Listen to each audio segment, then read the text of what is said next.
guard. It caught me off guard last week. So I'm glad you managed to find us. Oh, yes. H- Yes. How are you Apology. doing today? Good. Very good. Who are we with? We are with a very wonderful group of coaches who, the same group that you spoke to last week, and there's some people are joining us live, and a whole bunch of people will be watching on a replay. So, hello to those people who are watching on the replay. Wonderful. Wonderful. And whereabouts in the world are you, Karen? Right near Boulder, Colorado, in a little town about 7 miles east called Louisville. I think everybody's probably heard of Boulder, Colorado, maybe not. But it's right in the foothills of the Rockies. Wonderful, wonderful. And you look like you've got a wonderful tree in your outside your window. It looks like it's a very you're surrounded by nature. Yes, I have oak trees in the front. They're beautiful. Just redid all of my landscaping in the back. And I'm preparing for when they open up airfare again here in the States for my clients so they can fly in to work with me here. Well, it looks like a fantastic location. Yeah, it's great. I'm very fortunate. Very Excellent. fortunate. Well, thank you for well, Ravi's saying some great snowboarding apparently out there where you are. Yes, snowboarding, skiing. I'm a tele skier. Have been tele skiing for years. That's what brought me to Colorado, originally from the Seattle area. Wonderful, wonderful. So thank you for giving us your time. This actually started off because after our last webinar that we did last year, some clients had said, can we see an example of your coaching agreement? And as you were always in service, Karen, and model that so beautifully, you said, well, why don't we do another webinar? And this way it will be more helpful to people rather than just kind of sending out a document or something. And I think this is a topic that is so useful because I know when I speak to so many coaches and they're struggling with a client relationship, it's not often what's happened is not the issue. It's often when they started the agreement, it wasn't set up right in the first place. And I see this time and time again. So I think I've certainly learned so much from the way that you do agreements, and I'm looking forward to, learning some more from you today. Great. Yeah. Steal like an artist. Absolutely.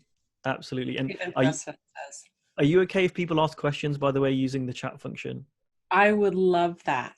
I'll open up my chat and I see some faces that I recognize. Hi, Fred. I know. Nicely angling the video there, Fred.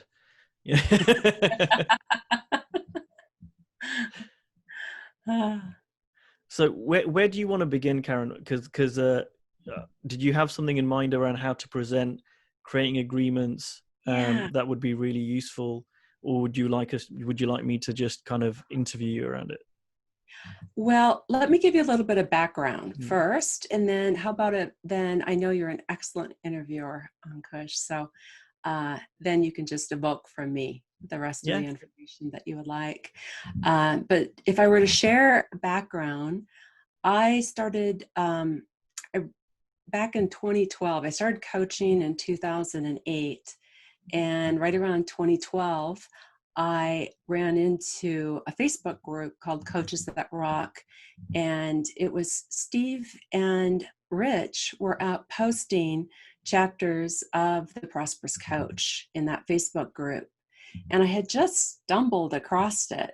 And then it became my morning routine was to go out and to read what it was that they were sharing and then go out and practice it in real life as a coach. And what I found was that it was working, and I was very interactive going back with Rich and with Steve as to what was working, what I saw as other possibilities, that type of thing.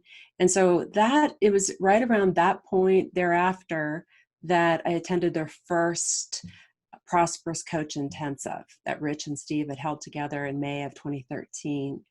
And a gentleman that had attended, there were about 35, 40 coaches in the room, by the name of Terrence Thames, had shared with me about the agreements versus expectations, that the audio that Steve had. And I was having a conversation with him, and he said, before I ever start a coaching engagement with my clients, I always send them this audio. And Steve shared the audio with all of us in the room that May of 2013. And as I was listening to the audio over and over and over again, and if you haven't listened to the audio, I would highly, highly recommend that you listen to it once, twice, 3 times. Keep listening to it, because it sinks in, it gets deeper and deeper into who you are as a coach and how you're working with your clients. And so if you haven't got that audio, by the way, just either leave a message here, or if you email me, then I will send you or you can Facebook message me, I will send you the link to the audio. So before we forget, if you haven't got it, we will send you that audio. Excellent. And so I then had this idea, this epiphany. I thought, oh my goodness, what if I were to bring this in to my coaching practice and to create really powerful agreements with my clients before we begin? Because I was in a situation, like a lot of other coaches at that time, where I had expectations of my clients that then led to disappointments. But it was on me, and I was working one-on-one with Rich at that time. And Rich would always say to me, whenever I would bring something into my coaching session with him that I was disappointed about, he would say, Karen, what was your responsibility in creating that? And I have to say, I really did not like hearing that question over and over again, but it was the best question ever, because it was true. And when I would slow down and I would think about what was my responsibility, it was evident, it was so clear that I did not have a powerful agreement with my client right from the get-go. And so what I did then is I started creating agreements with my clients. And it actually wasn't until the Steve Chandler's ACS, the second one on Coach, I think that you were in, that I started to think, wow, I can see now, anytime that I'm disappointed in anything inside of my practice, whether it's something I've created or it's something with my client, I can create an agreement on the front end, and at any time I can renegotiate that agreement with my client. And what that does is it depersonalizes everything, that there's no finger pointing, there's no blame, there's no shame, that if something's occurring inside of the coaching relationship that either of us, me or the client, where we're not happy with it, we can then come back to the agreement, so we don't personalize what is happening between us. We just go back and we look at our agreements and we recreate new agreements. And so my agreements have evolved over time. And so here we are, 2020, all these years later, and I still use agreements. And whenever I re-up with a client, which I re-up with my clients quite often, and we'll go back through all of our agreements again. What do you mean by re-up? Sorry. So when they renew, I typically have year-long engagements. And so when they renew, we will go back through our agreements and spend a good hour or two reviewing them and making sure that they're in alignment. And I'm asking them, would you like to create any other agreements? Because I know that we can co-create together. It doesn't have to be that I'm accepting what they want or vice versa. They're accepting what I want. It's all co-created in that space. And it makes for just a fabulous relationship with your clients. My clients show up on time for their sessions. They know how to integrate their sessions. There's, there's never an issue with money or payments. I know when to turn the flame up and to push a little harder, and when to turn it down, because we have an agreement that they'll let me know. We talk about results. We talk about their health, their well-being, so I know how they're showing up for sessions. We talk about commitment. So there's a lot of things that can be created in that first, very, very first engagement with the client. And I will typically add time. So my sessions, when I'm working with coaches, are 90-minute sessions. And so I'll add on an extra hour so that we have time to go over agreements. And if I'm working with executives or entrepreneurs, my sessions are typically 1 hour.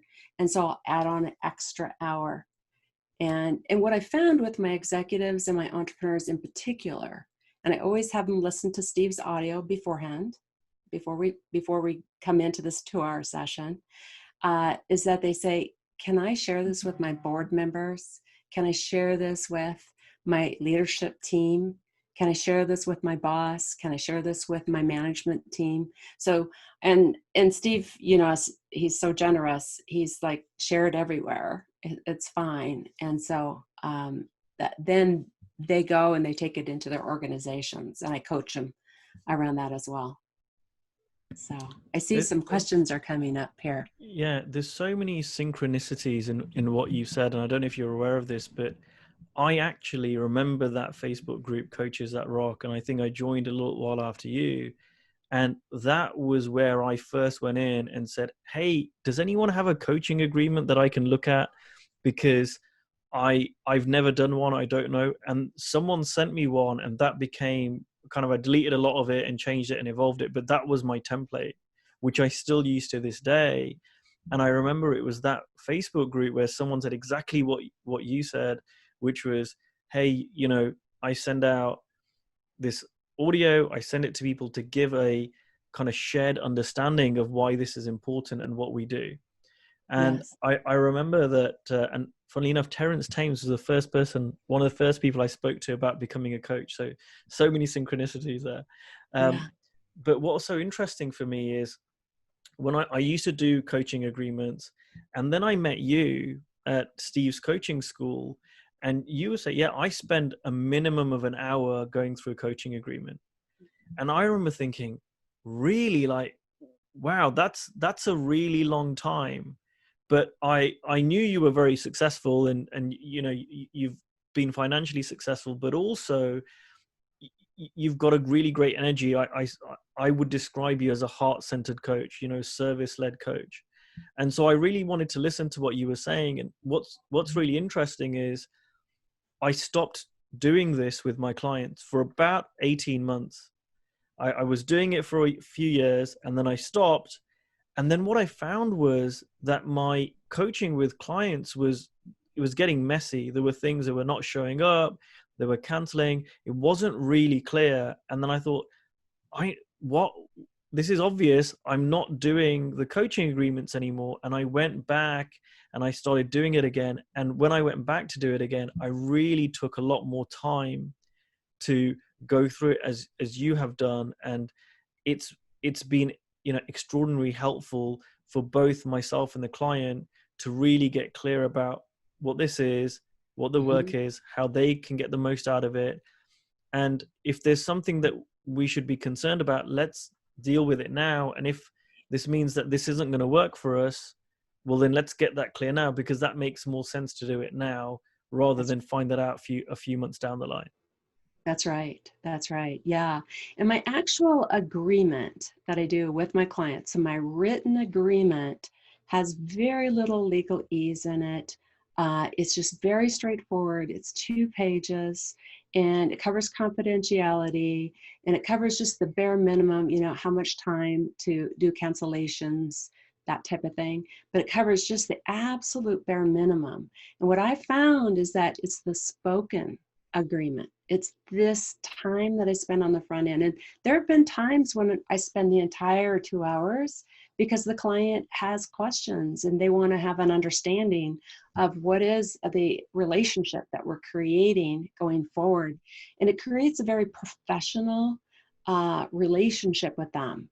and that they know that at any time they can come back, and what they're addressing is the agreement, not a criticism, not a blame type of thing. We're just looking right there at that agreement that is between the two of us, and I know I can do the same with them. And so I've seen people where they try to have like a checkbox and initial, but what in my experience doesn't land for our clients. What really lands for our clients is us having a conversation and them being able to remember what they agreed to. And I always say, don't agree to this if it doesn't work for you. Let's keep talking. Let's figure out what does work for you. And so it's so powerful. And I really want to see it out there inside the coaching profession everywhere, so that we can up-level what we're doing and have be less aggravated when things don't go the way that we want them to go.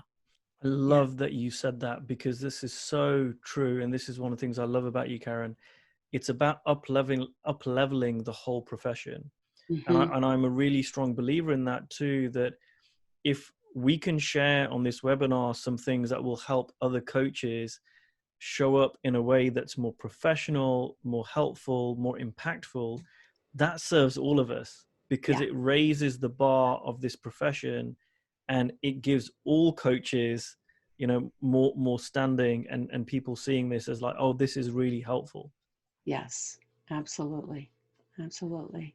So Ravi's got a question, which you've kind of answered a little bit, but I'm going to unmute Ravi if that's okay, and have him ask the question himself about what you actually put into your agreements. Hi, Ravi. Hi, Karen.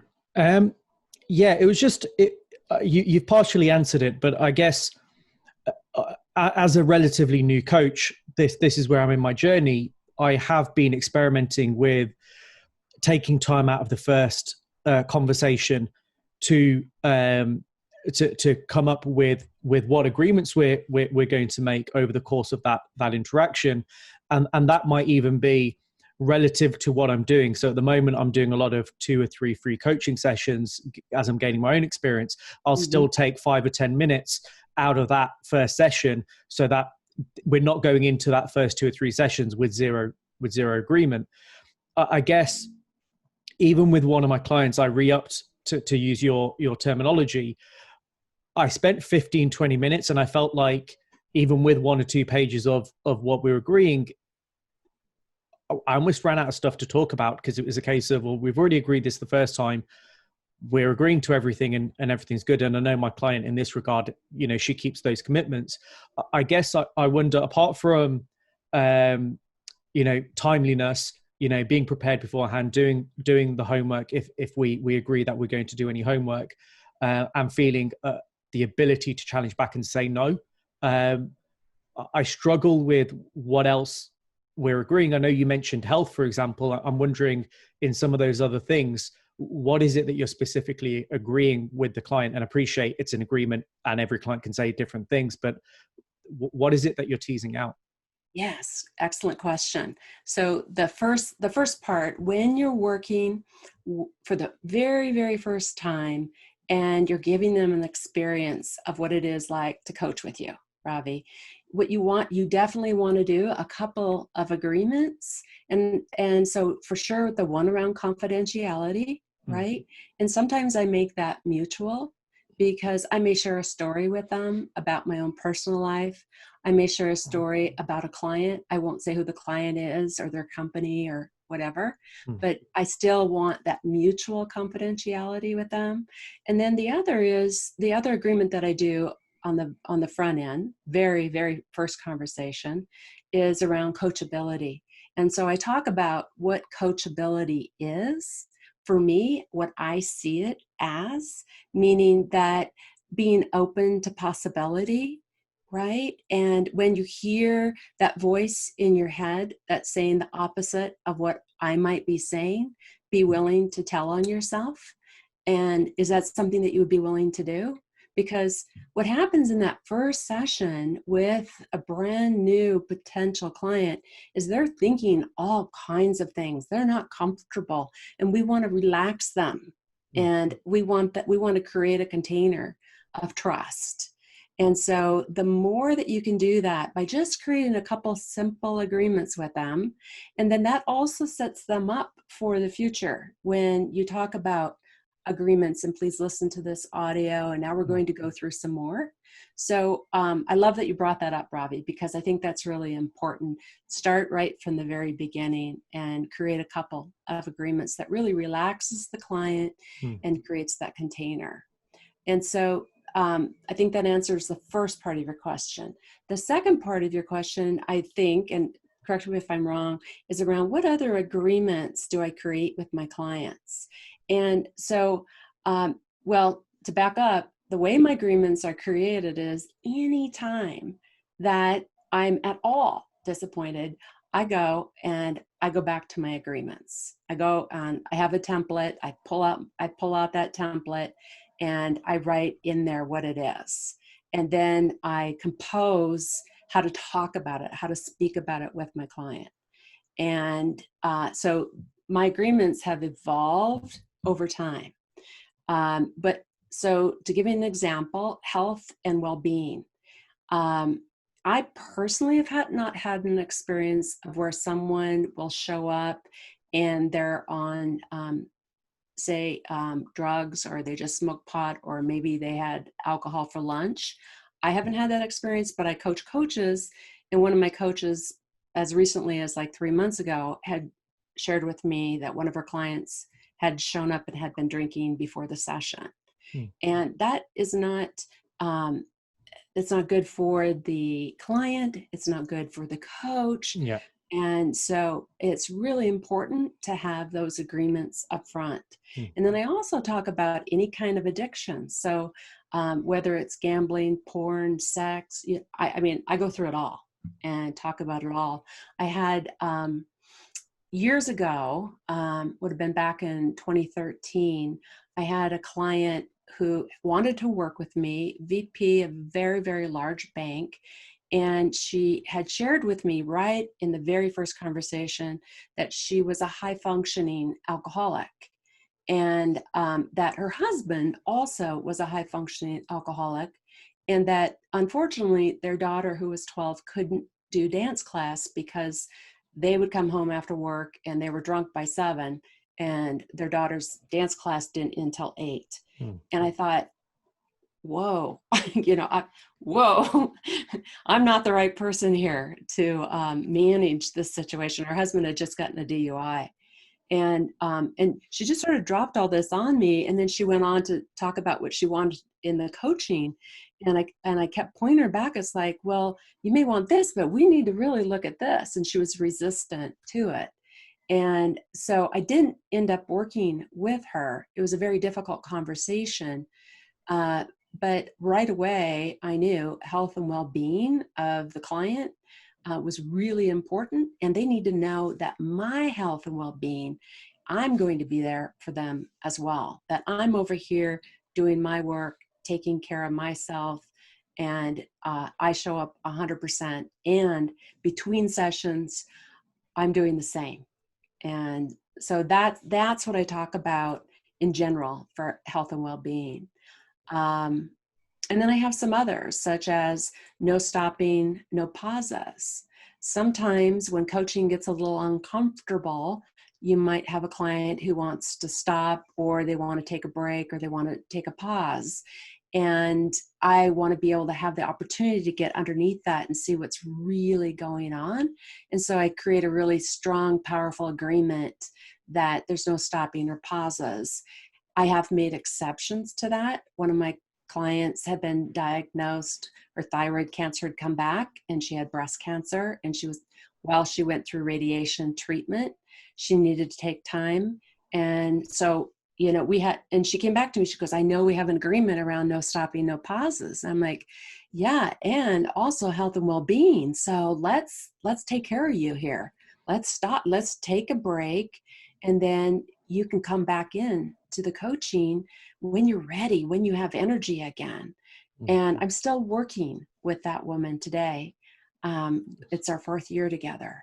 And so that what the agreements do is they create that safe space to be able to talk and have really candid conversations with your clients and make decisions that are in everyone's best interests.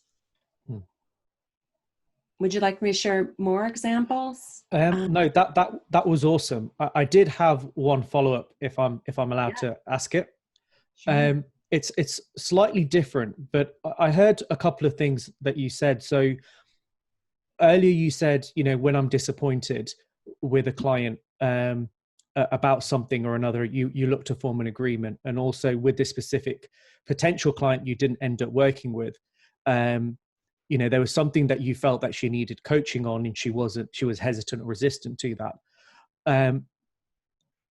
I guess this is kind of the art of big mastery of coaching, but I guess one of the things that I'm conscious of, or maybe not confident of myself, is not bringing in what I think someone should need, but bringing in or allowing them to develop at their own pace, or the things that they need to bring into the conversation. I was just wondering a little bit about that, of flexing my desires and my wants and my views of what a client needs versus what they're willing and ready to hear. Yeah, that's great. Fantastic question. So that's what I call meeting the client where they're at, exactly where they're at. And that is my stance, is let me meet them exactly where they're at. But when they're not my client yet, I have this wonderful ability to be able to choose, right? And what I felt like, first of all, my heart went out to the 12-year-old, and I couldn't be an accomplice in that, okay? Now, that may sound like a judgment, but it was heart-wrenching for me to know. I've had kids. My kids were just a little older than that at the time.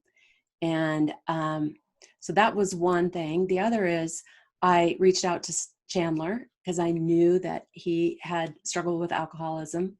And even though I was coaching with Rich at the time, Rich had suggested I reach out to Steve. And Steve said, what would really help, what would really be of service to her is for you to say, no, I can't do this. Where you need to go is addressing this addiction. Regardless of what your husband does, this is about what you're going to do. And I purposefully went on a walk with her. She lived here locally, and I went on a walk with her, and so that we could be together out in nature when we talked about it. And I could tell it was landing, and it was hard, and it was difficult for her. And my heart really, really went out to her, but I knew in my heart that I was doing the right thing. And so that instance was a little bit different. I think it's really important to meet people exactly where they're at, but then also to have a structure that, and to have these conversations like around results, right? That I think some people have never been coached before. They might think that I'm responsible for creating their results, or that I have a 50-50 role in creating their results. And that's not how I work.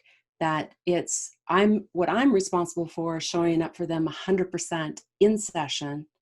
And I also do virtually unlimited between my sessions. So there too, but they are ultimately responsible for their results. And so having that conversation is really important as part of the agreements as well.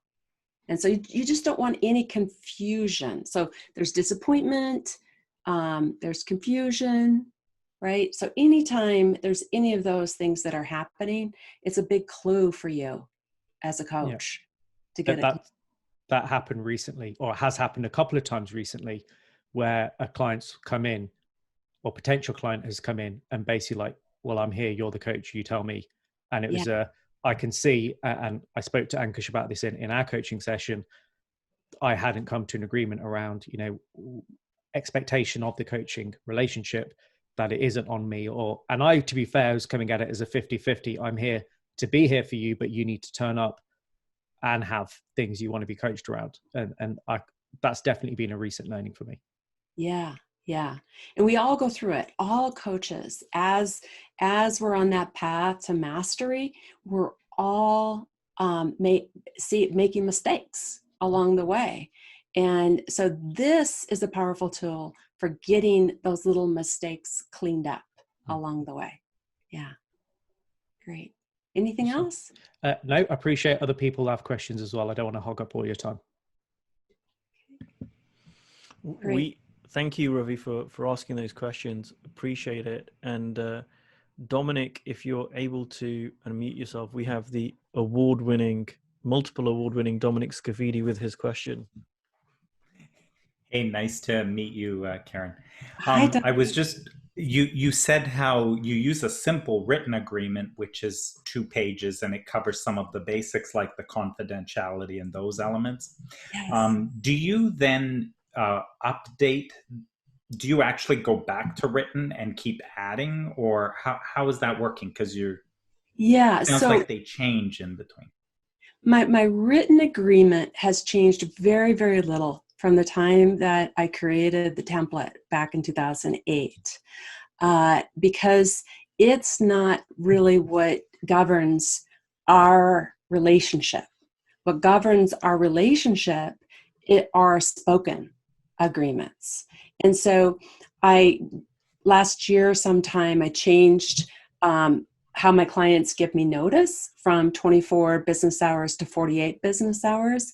I did have that in my written agreement, so I changed that, but very little of that agreement. It's boilerplate, basics, super simple, and I make it that way. I don't want there to be a lot of legalese or anything like that, because it's about the relationship. And that's why I think the agreements, the spoken agreements that we do, really create a strong foundation for the relationship between us. Okay. And yeah, as I was hearing how sometimes you come back to it, or there's a disappointment that happens in a session or whatever, so then it kind of has to be revisited, some element of it. That's the part I was. Okay, so let me clarify that. So I have a boilerplate template legal agreement, right? That's not legal, okay? No legalese. So I have that. Then I have like a 7 or 8 page spoken agreements, okay? So, but I don't send that to my client. I use that template to walk through with my client so that I don't leave out any agreements. And then I put a copy of that boilerplate template into their folder so that I know, because I'm always updating those. So it's the spoken agreements that I'm always updating. So I'll give you an example, Dominic. In November to January, one of my clients that I see in person was sick a lot, 6 out of 7 sessions. And this is before COVID, this is before anything. And I thought, we sit at 6 feet apart in my little studio. And it was the middle of winter, and the way that I make money is through my service. And I didn't want to be getting sick.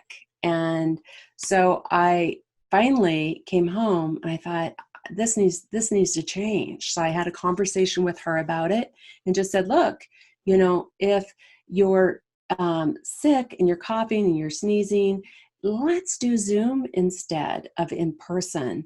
And if you need to cancel or postpone, that's not a problem. We can do that. We can make that happen. So I created that in my agreement. So now my clients know if they're not feeling well or they're under the weather, they don't need to give me 48 hours business notice. All they need to do is say, hey, I'm sick today. I feel sick. I can't make it. And session moved. No problem. Yeah. Does that help you? It does. Yes. Then I have a question when it comes to organizations. How does the agreement work in terms of the organization that the client may be in, and the difference there between the agreement with the organization and then mapped with the agreement with the client? Yes. So typically inside, when I work inside organizations, I sign their master services agreement, and then there's a scope of work. And so my scope of work will include portions of my written agreement, okay? And then I spend the first 2 hours with them in the first session going through our agreements, the same. And the only difference is that typically if the organization's paying, they have an executive sponsor. And I'll be saying, okay, there's a midpoint, and then there's an end point that we'll be sitting down, the three of us, with your executive sponsor. And that you'll create a summary of what we've done in the coaching. You'll go in, you'll present it. I'll be there. I'll help, but you'll run the meeting. So there's all kinds of agreements that I do in that case, in that situation as well.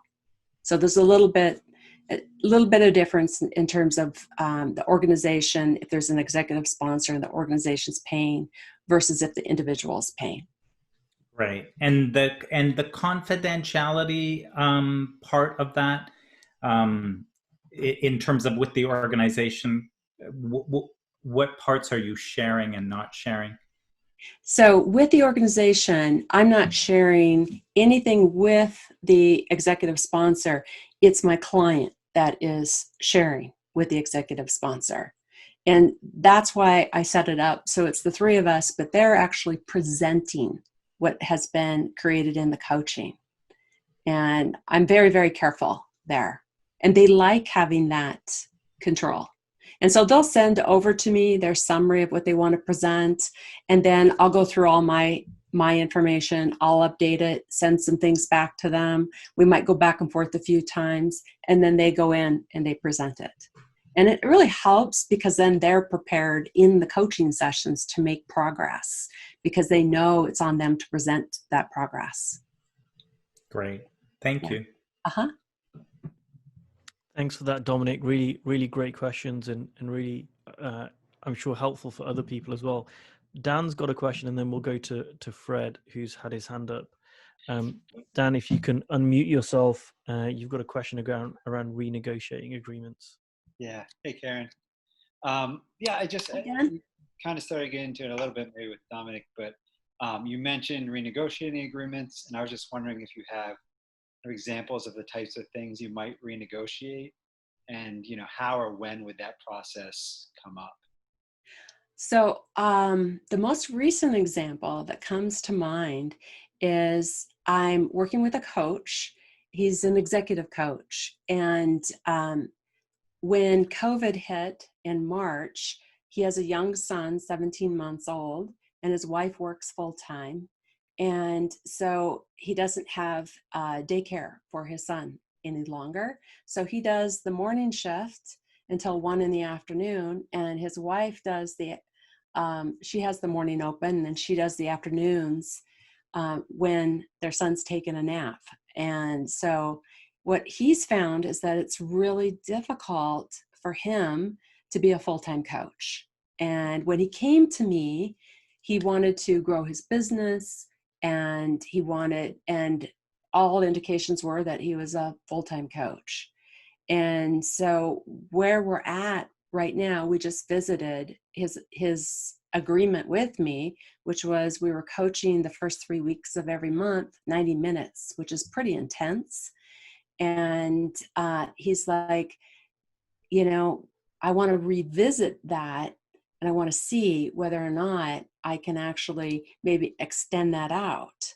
And we coach the first and the third week of the month instead of the first 3 weeks of every month. And so we talked a little bit about what his day's like, and I went, I didn't go right there with him. We talked more about what does he want, and what can he create? How creative can he be during this time? And how long might this be? And so by the end of that conversation, he was going back and going to have a conversation with his wife about what they might be able to do with their son. Can they hire a nanny, or do they want to continue the way it is now? And if they decide that they want to continue the way it is now, I think the right thing to do would be to extend out and just coach the first and the third, because he's only working part-time. And it doesn't make sense to try to create a lot of momentum when he's not there 100% in. So that's the most recent example of, and I haven't even renegotiated that agreement yet, but it makes it really quite simple for us to do that. Yeah. Great. Yeah, that makes sense. Thank you. Yeah. Yeah. Good. Great. So Fred, who we both know, has got a question, and he's had his hand up for a little while. So Fred, over to you. Hey, Karen, so nice to see you. Hi, how are you? Very well, thank you. It's been a long time. Hope you're doing well. Well,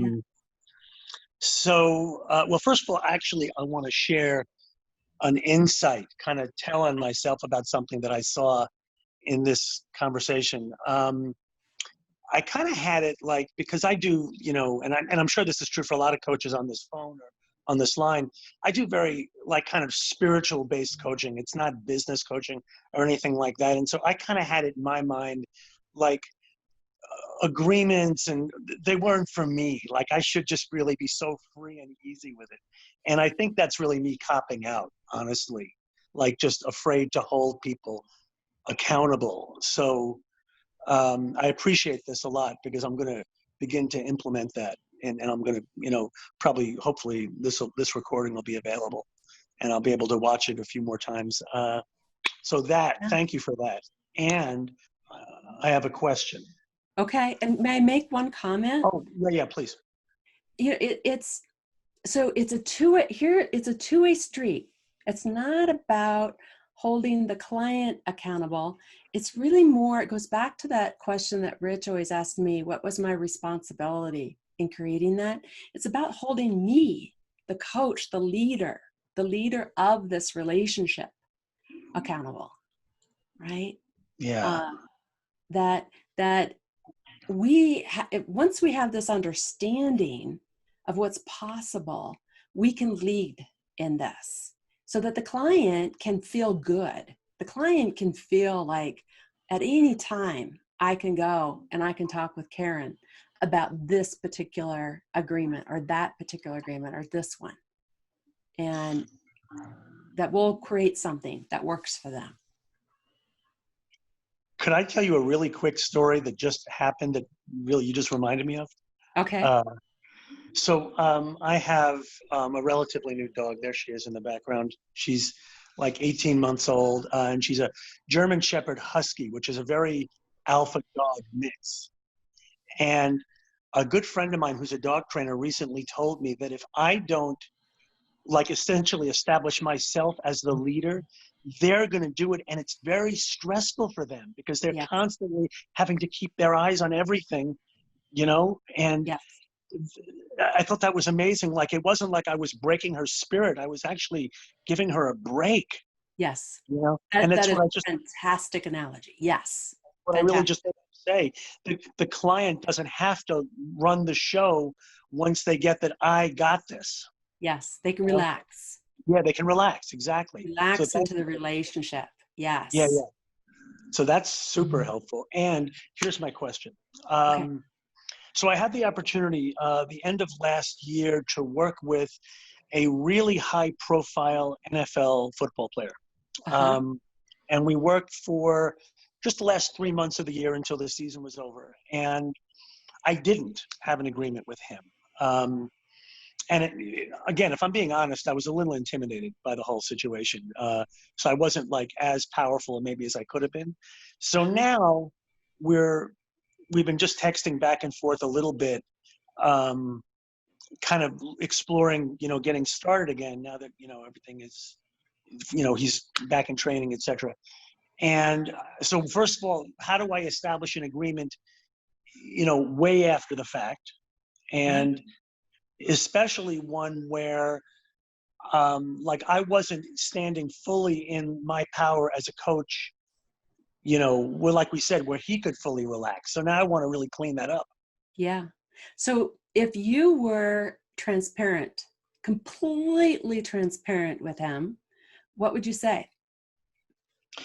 Probably, and I've actually given this some thought, probably something similar to what I just said. You know, this was a very new experience for me. He knows that.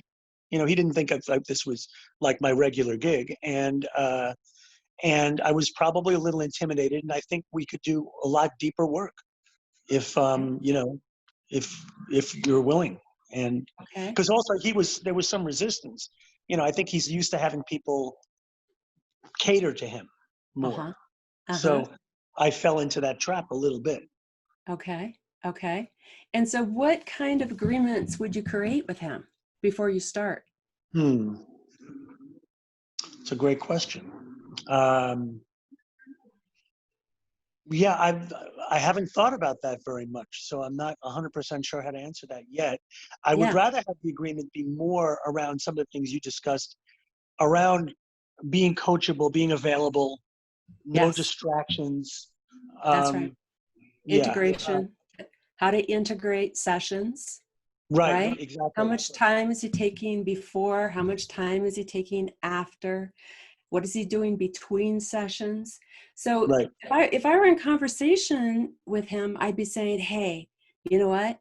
I've reflected on our time that we spent together last year, and I have a bunch of new ideas, and I want to run them past you. And I want to create some new agreements about our relationship that will create more clarity for you.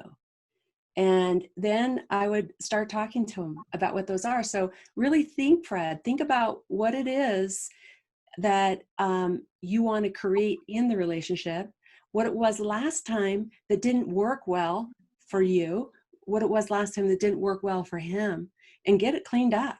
This is a fabulous opportunity for you to get it cleaned up. And it's a fabulous opportunity for anyone that's working with anyone that doesn't have agreements yet to go and to create them and get things cleaned up in the relationship. Thank you. And you really just answered a question that came into my mind with what you just said, because the question was how to get a hold of, like, because it's always like, I get, you know, maybe if I text him, he'll respond 1 out of every 3 times or something. So he's not that responsive. And so the kind of thing we're talking about would be a great way to say, hey, you know, let's get serious about this. Let's take this to the next level. And you can say, look, you know, I'm going to agree to respond to you within 24 hours. And my preference for communication with you is email, text, phone, whatever it is. And now I want to understand, what is your agreement with me in terms of returning my text to you and my emails to you? What do you know that where you could be 100% in integrity and be your word with yourself? What is it that you could commit to? But you have to be 100% sure that you can do it. Don't say that you're going to do it if you can't. So only commit to what you can. That is so masterful. Thank you. To actually, rather than me just say, okay, here's the agreement. Yeah, because maybe some people that would work for, I guess, but I don't think it would be a good idea here, honestly.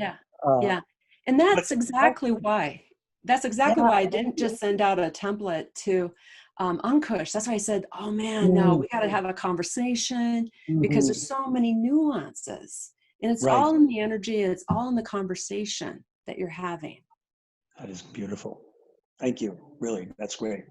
Good. Excellent. Yeah, great questions. I'm really enjoying this, and we've got more and more questions. So Ehsan's been patiently waiting around creating agreements with people before their clients. So Ehsan, if you could unmute yourself, that would be great, and we'd love to hear from you. Hi there, Ankush. Thank you. Hi, Karen. It's Hi, a pleasure. Yeah, nice to meet you.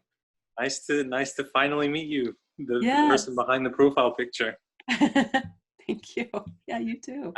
No, I really enjoyed your last webinar with Ankush, which was about being a great client. That was really strange because it really helped me to be a better client with Ankush, and it also helped me to be a better coach with my clients.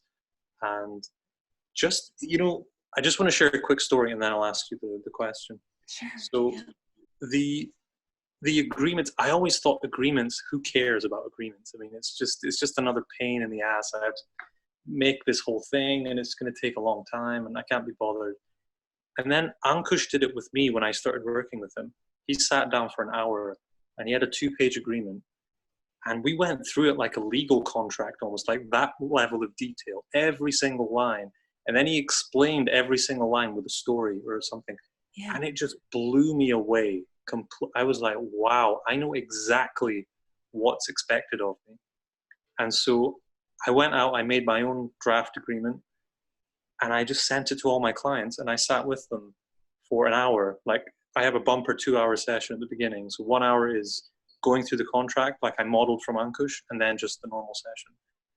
And every single one of my clients, I was blown away by this, told me, thank you so much. There were so many things I was uncertain about, and now you've given me clarity. And I was thinking, what do you mean? Like, I thought we were clear. And it turns out there were so many questions they were scared to ask. There were so many things they were afraid of.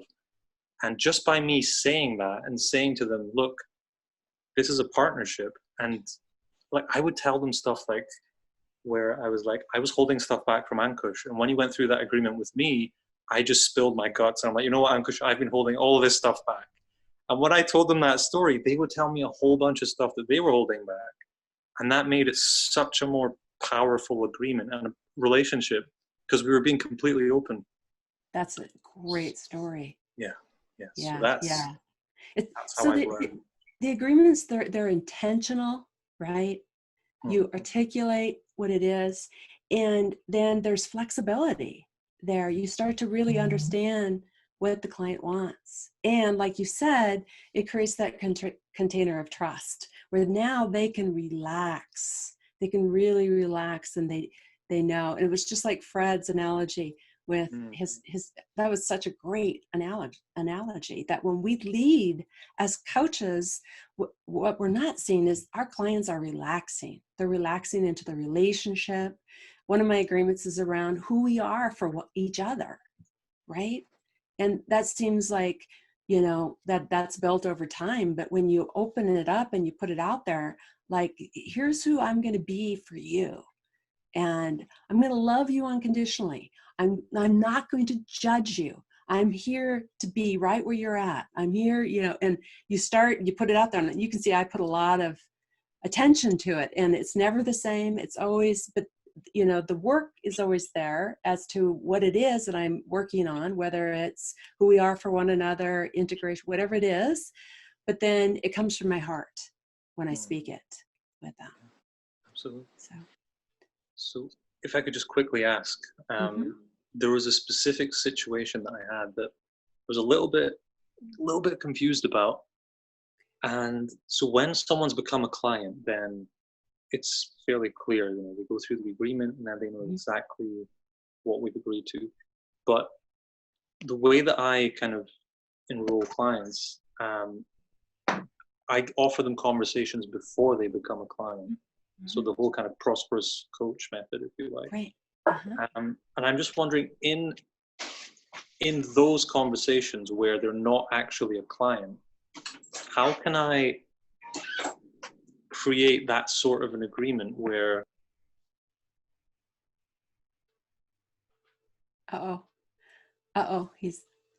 Hey, I think Essen's muted. There we go. Can you hear me? All right, I didn't hear you. Can you repeat your question? Yes. So I was just wondering, when it comes to a client or someone who's a prospective client, we haven't actually signed up, how can I create just as powerful an agreement as when I've gone through that kind of 2-page coaching agreement with my clients before our first call? Because I like to spend time, I like creating clients through Facebook And so I spend a lot of time on Messenger, really getting to know the person, really connecting. And then when it feels right, and at a certain moment where I feel like I can really serve this person more on the phone, when it comes to transitioning to a phone call, how do I, get them to show up in the same way that a client would once I've had a clear agreement with them? Is there a way of doing that, or is it just something that I'll have to accept that we're never going to have that kind of an agreement? So a couple of things that I do when I'm coaching someone for the first time, and that I'm giving them what I call an experience of what it would be like to work with me, is I ask them to show up on time, right? And I ask them to be sure that their environment has no distractions and that they can be fully present and ready to play full out, right? So I make those requests of them on the front end.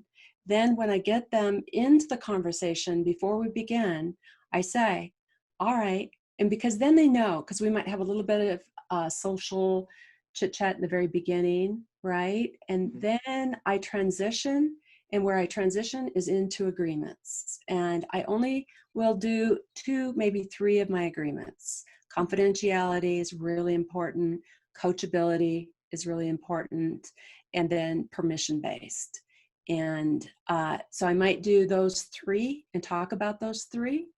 And I'll just say, look, hey, before we begin, I'd like to create a couple of agreements here with you.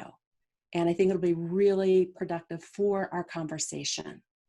And then I lay it out there for him, and I wait and listen. So I'll pause and I'll listen for them to say, yeah, okay, I agree to that.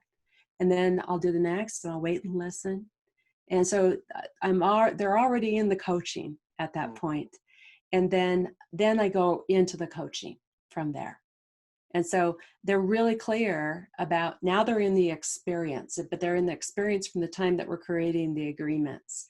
I've never done all my agreements. I tell them that if we were to work together, that there's many more agreements that we would create with one another, that would create a container of trust for our relationship. So I let them know what's coming in the future if we work together, but I just do a few. So I think that's what's worked for me. Experiment with it to see if there's a better way, for sure. That sounds good. I used to, just in the final message I'd send them, I'd say something like, please call me from a place that's, quiet, and make sure that you're, just exactly what you said. And and call me on like 10 p.m. sharp, and I use the word sharp. But yeah, I think what you said about at the start of the call, actually laying out the agreements, I think that's something I haven't done, so I'll test that. Good. Excellent. Thank you. Yeah, really great question. Thank you for that, Ehsan. Karen, we're at 9:00, but are you willing and able to take one final question from Michael? Absolutely. Yeah, absolutely. Fantastic. Thank you. This has been such a great webinar so far, but I'm loving the questions. This is really great to have the interaction. So Michael, over to you. Yeah, and then I'll ruin it from here. Thank you, Angus. Thank you. Hi, Karen. Nice to meet you. Hi, Michael.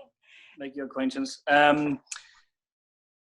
You were talking about meeting your client where they are. Would you be so kind and elaborate a bit on that point? Yeah. So not everyone is on that achievement line at the very same level, right? That there's some clients that they're going at their own pace. And so if I think about one client that I'm working with right now, he's struggling with us at a certain point, right? He's kind of hit up against, if you think about, if you've ever read George Leonard's Mastery, he talks about we have a plateau, and then we hit it, and then we move up to another level, and then we move along again. Well, when that client hits that that plateau and they just keep hitting it and hitting it, it's really good when you can stick and stay right there with them. And because eventually they'll be able to clear where they go, where they want to go. And so that's really what I meant by it's, sometimes it takes tremendous patience that we can't want. Rich always said this to me, we can't want for something more for your client than they want for themselves. And I think of another client I'm working with, she's a CFO, and I worked with her a couple of years ago. She came back to work with me again, and she's wanting change inside of her career. And so we're working with right where she's at right now, not where she wants to be in the future, but right where she's at. Does that answer your question, Michael? So this is yes.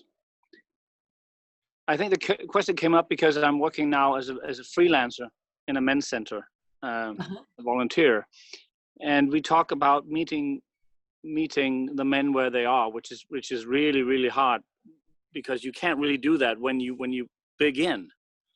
But now I hear differently when you say it's during the coaching that you actually stay in the conversation or stay at that level and sit through it, or you know, it might be painful, but growth is sometimes painful. Yeah. Is that what you're trying to relay to me here? Yes, and to know when to turn the flame up a little bit, right? Or when to turn it down a little bit, all depending upon where they're at. So you're always moving them along, but you might be challenging them, but again, seeking permission.